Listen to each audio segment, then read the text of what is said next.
SMS yang pertama yaitu Assalamualaikum, Waalaikumsalam warahmatullahi wabarakatuh.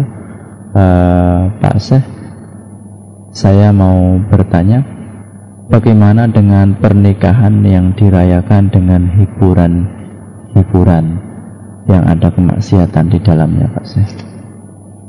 Ikhwatul iman, ukhtul mu'minah, pertanyaan bagaimana pernikahan yang dirayakan dengan hiburan-hiburan yang ada kemaksiatan kepada Allah SWT.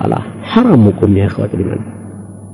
Hukumnya haram, la yajuz, dan tidak ada keberkahan dari pernikahan itu. Sebaik-baik contoh adalah contohnya telah dicontohkan Nabi SAW. Bainna khairul hadi Nabi Muhammad SAW. Kita ikhwatul iman sebagai orang Islam, Muslim, beriman kepada Allah, hendaklah kita mengambil apa yang telah dicontohkan Nabi SAW. Dan ini disebut iman kita kepada Allah dan kepada Rasul, bukan yang dicontohkan manusia. Apalagi di situ kalau yang dicontohkan budaya atau ideologi ajaran yang bukan non-Islam. Kita nggak boleh sama dengan yang bukan non-Islam. Kita nggak boleh menyerupai mereka. Dan tasyabuh ini sudah dijelaskan oleh Syekh Islam Khamis bin Taimiyah. Dan banyak al-fuqaha menjelaskan dalam hadis Imam Ahmad dan Abu Daud Sajistani, man tasyabaha biqaumin fahuwa minhum. Barang siapa yang menyerupai satu kaum, maka dia akan seperti kaum itu. Baik, kita lihat sekarang budaya orang non-Islam ketika pernikahannya nggak jauh beda dengan yang budaya kita lakukan. Seperti pertanyaan akhi tadi, mereka ada musik, ada pesta begini, ada berbaur, campur laki-laki perempuan, berarti sama. Kalau sudah sama seperti itu, berarti kita termasuk golongan mereka. Dan ini bahaya, ikhwatul iman. Minhum ini luas, bisa-bisa kita keluar dari agama Islam. Jadi ikhwatul iman, tinggalkan, dan itu tidak ada keberkahan, ya. Semua ini adalah kurang pemahaman agama Islam. Dan kadang-kadang ikhwatul iman, kita ini ada namanya kebijaksanaan. Kita malu untuk menyampaikan dan kita takut untuk memberikan penjelasan, mengatakan ini adalah haram, ini tidak benar, ini tidak dicontohkan Islam. Dan kalau kita seorang tokoh agama atau seorang yang mengerti agama, takut untuk menyampaikan dikarenakan nanti saya tidak dipakai lagi, saya tidak bisa ceramah lagi, dan saya tidak dapat hasil dari yang saya sampaikan atau saya ceramahkan. Dan ini nggak dibenarkan. Maka ikhwatul iman, Anda seorang dai harus memiliki sikap, jangan numpang hidup di agama. Anda harus menghidupkan agama. Jadi ketika Anda menyampaikan kebenaran, mereka menerima atau tidak menerima, yang penting penyampaian kita itu yang dicontohkan Rasulullah SAW. Kenapa? Karena Anda tidak mengharap biaya dari mereka. Anda tidak butuh biaya-biaya itu. Jadi ikhwatul iman, ini yang dicontohkan Rasulullah SAW. Wallahu a'lam bishawab. Kemudian Assalamualaikum, Waalaikumsalam warahmatullahi wabarakatuh. Pak Syekh, ketika kita sedang sholat, terus anak yang belum disunat menghampiri dan memegang orang yang sholat, itu bagaimana hukumnya, Pak? Ikhwatul iman, ukhtul mu'minah, ketika kita lagi menegakkan sholat, ada anak, yaitu bayi ataupun yang sabi, mumayyiz atau ghair mumayyiz, sudah berumur 3-4 tahun atau 5 tahun atau 6 tahun, dan dia belum sunat, terus dia menyampari kita lagi menegakkan sholat. Dan ini kita dengar dari pemahaman siapa kita nggak tahu, katanya nggak boleh dia menyentuh kita karena dia najis dan batal wudhu kita dan salat kita jadi batal. Nggak ada dalil, ya teman. Dalil dari mana Anda mendapat ini? Al-muslim laisa bin najis, innama musyrikun najasun. Orang muslim itu tidak ada yang najis. Yang najis itu adalah orang yang musyrikun, orang kafir. Kalau kita disebut najis itu adalah kotorannya, sama orangnya enggak, ya iman, ya. Jadi, dan salah satu juga ikhwatul iman, ada pemahaman di kalangan masyarakat kita kurang pemahaman agama. Lagi-lagi kurang pemahaman agama. Ketika kita punya anak wanita atau istri kita atau kaum Hawa lagi datang halangan, maka dia bilanglah, anak saya lagi najis, istri saya lagi najis. Dari mana Anda mendapatkan statement ini menajiskan bahwa wanita yang lagi haid, wanita yang lagi men atau nifas najis? Gak ada dalilnya, ikhwatul iman. Dia bukan seorang najis, dia muslim. Al-muslim laysa bin najis. Orang muslim dia tidak najis. Dan kita juga bukan keturunan najis, ikhwatul iman. Inna lillahi wa inna ilaihi raji'un, ikhwatul iman. Kalau Anda bilang istri kita lagi najis, ibu saya lagi najis, berarti kita ini keturunan najis. Jangan, ikhwatul iman. Dan ini tidak dibenarkan, harus diluruskan, ikhwatul iman. Yang najis itu adalah kotorannya, ya. Maka ikhwatul iman, pertanyaan tadi silahkan aja. Andai kata ikhwatul iman ada anak yang belum disunat, ya, ketika dia menyampari kita, istilahnya anak kita lah atau cucu kita, kita lagi sholat sunnah atau sholat di masjid, terus dia naik di atas punggung kita, terus kita melakukan hal-hal yang kasar, kita tolak dia, kita dorong dia. Jangan, ikhwatul iman. Rangkulkan, gendongkan. Nabi SAW ketika dia ruku, dia sujud, cucunya menaiki di atas punggungnya, ya, dan beliau duduk sujud diam aja sampai cucunya itu pindah sendiri, ya, atau gendongkan, tidak ada bermasalah. Hanya yang najis itu kotorannya. Perbedaan antara bayi laki-laki dan bayi perempuan, kalau dia asih, ketika kita menggendong bayi laki-laki dia pipis, usap saja, yakni dengan air aja. Ambil air, usapkan ke baju Anda yang kena pipis itu. Selagi dia asih, ya, jadi mungkin dari 1 bulan sampai 6 bulan, atau dari pertama dia lahir sampai 6 bulan mungkin misalnya dia asih, tidak bermasalah. Tetapi kalau dia bayi wanita, maka waktu dia mulai lahir, dia asih, dia makan, dia harus dicuci. Jadi ketika pipisnya kena ke baju kita, cucikan baju itu dan badan kita semua. Amma kalau bayi yang laki-laki yang sudah makan, kalau dia pipis, sama hukumnya dengan bayi perempuan, harus dicuci, ya. Maka ikhwatul iman, ukhtul mu'minah, sesuatu yang kita memberikan statement kepada siapapun haruslah hendaknya ada tuntunan yang dari Rasulullah SAW, ya. Dan statement-statement yang tidak ada tuntunan dari Rasulullah SAW tinggalkan, ikhwatul iman, ya. Wallahu a'lam bishawab. Kemudian yang berikutnya Pak Syekh, yaitu Assalamualaikum Waalaikumsalam warahmatullahi wabarakatuh. Pak Syekh, apakah pedagang biasa seperti pedagang nasi dan lain sebagainya ada zakat penghasilannya? Nah, ikhwatul iman, at-tijarah, zakat at-tijarah ini ada, yaitu 2,5% ketika kita mendapat penghasilan yang sudah cukup, yang harus kita keluarkan zakat, yaitu sebesar 20 dinar. Waktunya setahun dalam ketika kita berdagang itu. Jadi 20 dinar itu adalah 85 gram emas. Kalau kita kalikan misalnya dengan 500.000, lebih daripada misalnya jumlah dana yang kita dapat, kita keluarkan 2,5%. Dikurangkan dari 85 gram, berapa emas 1 gram? Misalnya emas 500 dikali, ya, berarti harus Anda keluarkan 2,5% setelah dia, yakni haul, ya, nisabnya, ya, baru kita keluarkan 2,5% dan berikan kepada fuqara miskin. Wallahu a'lam bishawab. Kemudian yang berikutnya Pak Syekh, Assalamualaikum Waalaikumsalam warahmatullahi wabarakatuh.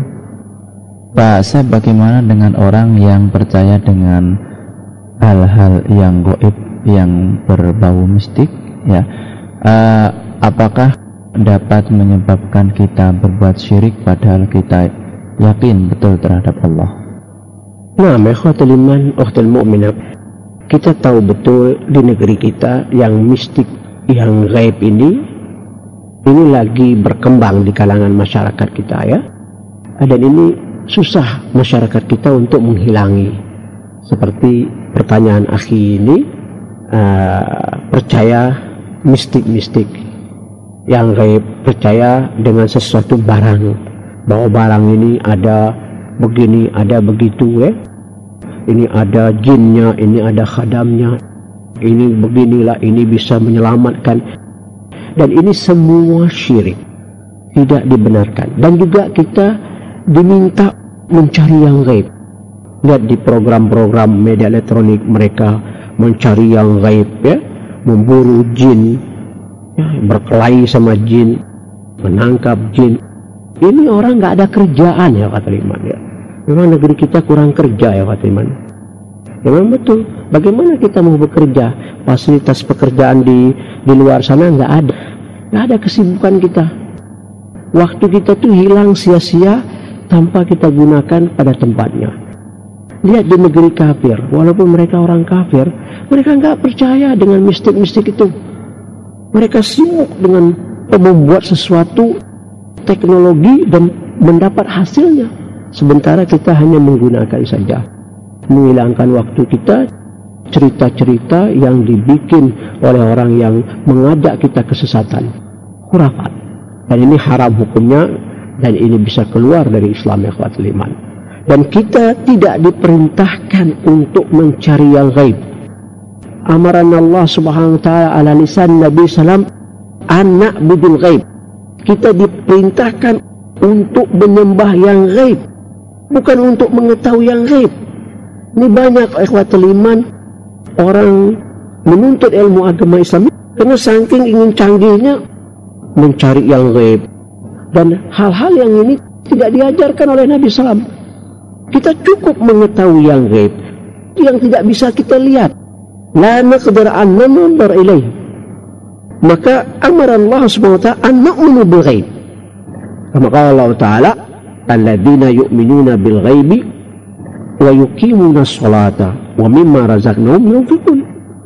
Mereka yang beriman dengan ghaib dan menegakkan salat dan membayarkan zakat. Orang-orang yang menyembah ghaib. Ini ikhwatul iman. Inilah iman kita. Karena kita meyakini yang ghaib, beriman kepada ghaib. Maka Nabi SAW mengajar kita, memerintahkan kita untuk menyembah yang ghaib. Jadi ikhwatul iman, kita diperintahkan untuk menyembah yang ghaib, bukan mengetahui yang ghaib. Jadi pertanyaan akhi ini haram, dan ini bisa dia keluar dari agama Islamnya, tapi dengan kurang pemahamannya, berikan penjelasan.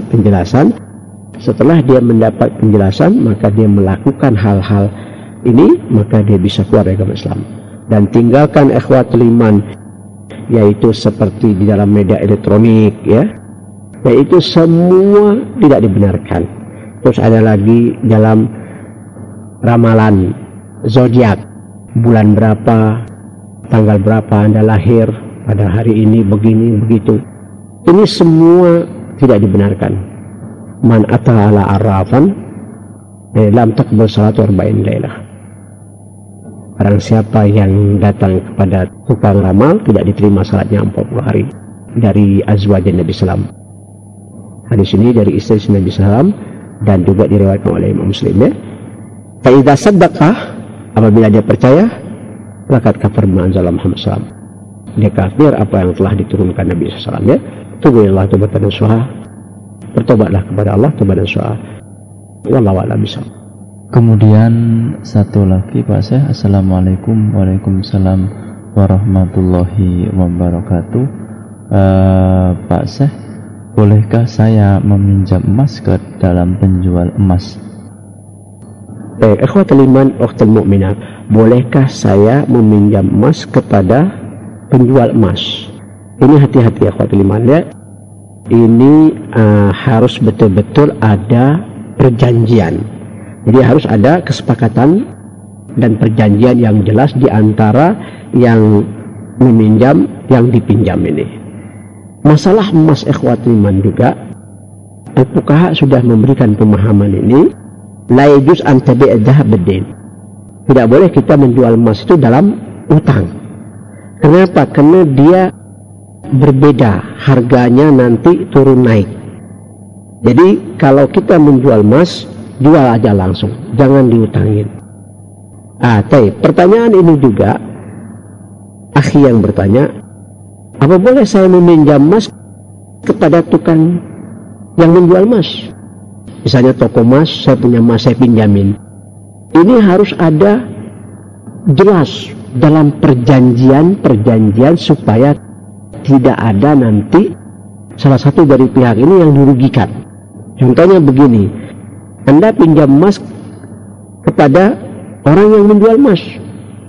Pada saat Anda meminjam emas ini, harga emas misalnya sekarang 400.000 misalnya. Anda pinjam dia 2-3 hari kemudian emas itu naik 600.000. Bagaimana posisi Anda? Ini tidak dibenarkan. Jadi andai kata Anda meminjamkan kepada tukang emas yang menjual emas, itu harus ada perjanjian. Misalnya Anda pinjam emas 1 kilo sampai tanggal berapa dikembalikannya, itu semua jelas. Pada saat itu emas naik, Anda sudah memiliki perjanjian yang jelas tanggal berapa dia harus kembalikannya. Pada saat tanggal itu tidak dikembalikannya, maka dia harus mengembali emas Anda, ataupun Anda ingin menjualnya dengan harga yang sekarang.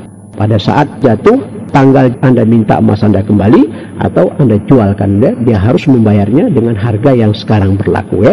Jadi fuqaha bilang hati-hati dengan masalah emas ini, jangan sembarangan menjualnya atau meminjamnya, harus dengan jelas sekali ya. Karena ini bisa bermasalah ya. Jadi kalau Anda meminjam emas Anda kepada tukang emas, bikin perjanjian yang jelas. Saya pinjamkan Anda 1 minggu, lebih dari 1 minggu saya minta emas saya balik. Kalau tidak, saya jatuhkan harga pada saat itu yang berlaku harganya, saya jual kepada Anda bayar uangnya. Oke, khotimah, hati-hati ya. Jadi fuqaha sudah jelas dalam hal ini ya. Mudah-mudahan ini bentuk tijarah ya. Islam sudah mengajarkan kita halal bai' wa haram riba. Kama qala Allah Ta'ala, ya ayyuhalladzina amanu la ta'kulu amwalakum bainakum bil batil illa an takuna tijaratan turadi bainakum. Wahai orang-orang yang beriman, janganlah kamu saling memakan harta sesamamu dengan jalan yang batil, kecuali dengan jalan perniagaan yang berlaku suka sama suka di antara kamu. Dan janganlah kamu membunuh dirimu, sesungguhnya Allah Maha Penyayang kepadamu. Selanjutnya ikhwatiman juga seperti kita menggadai. Pergadaian ini haram ikhwatiman ya.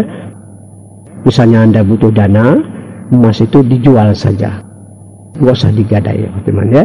Kenapa? Karena kalau digadai nanti ada sistem yang bukan sistem Islam, yang bisa membahayakan harta Anda atau membahayakan diri Anda, dan bisa nanti Anda terlibat dengan hutang, dan bisa juga emas yang Anda gadai itu nanti bisa jatuh harga murah ya.